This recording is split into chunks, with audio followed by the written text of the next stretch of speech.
കണ്ണൂരിൽ രൂപത നേതൃത്വത്തിനെതിരെ പരസ്യ പ്രതിഷേധമുയർത്തി ഇടവക അംഗങ്ങൾ.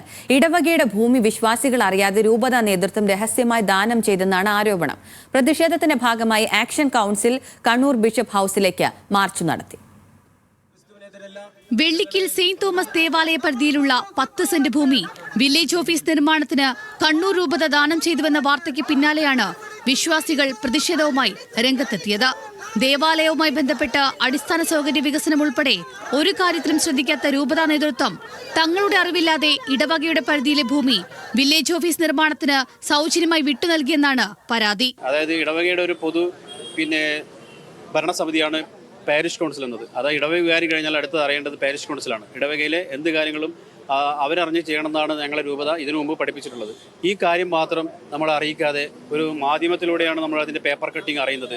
ഒരു വില്ലേജ് ഓഫീസിനോട് സ്ഥലം ദാനം ചെയ്തെന്നുള്ളത്. വില്ലേജ് ഓഫീസിന് സ്ഥലം ദാനം ചെയ്തത് നല്ല കാര്യം, നാടിൻ്റെ വികസനം. പക്ഷേ ഇപ്പുറം നമ്മൾ കണ്ടുകൊണ്ടിരിക്കുന്നത് ജനങ്ങളറിയാതെ, സ്വന്തം ജനങ്ങളറിയാതെ മുറ്റത്തെ സ്ഥലം ദാനം ചെയ്തെന്ന് പറയുമ്പോൾ അതിന്റെ ദുരൂഹത എന്താണെന്ന് ഞങ്ങൾക്ക് അറിയേണ്ടത്. പാരിഷ് കൗൺസിലിന്റെ പോലും അറിവില്ലാതെയാണ് ഭൂമി ദാനം ചെയ്തതെന്ന് ആക്ഷൻ കൗൺസിൽ പറയുന്നു. നേരത്തെ പട്ടുവത്ത് റോഡ് വികസനത്തിനടക്കം ഇടവക അംഗങ്ങൾ ഭൂമി വിട്ടു നൽകിയതാണെന്നും വികസനത്തിനെതിരല്ല തങ്ങളെന്നും ഇവർ പറയുന്നു. എന്നാൽ ഇത്തരം സംഭവങ്ങൾ ആവർത്തിക്കാതിരിക്കാനാണ് പ്രതിഷേധമെന്നും ആക്ഷൻ കൗൺസിൽ ഭാരവാഹികൾ പറയുന്നു. പട്ടുവം വെള്ളിക്കൽ ഇടവകകളിലെ വിശ്വാസികൾ ചേർന്ന് രൂപീകരിച്ച ആക്ഷൻ കൗൺസിലാണ് സമരത്തിന് നേതൃത്വം നൽകുന്നത്. ന്യൂസ് മലയാളം, കണ്ണൂർ.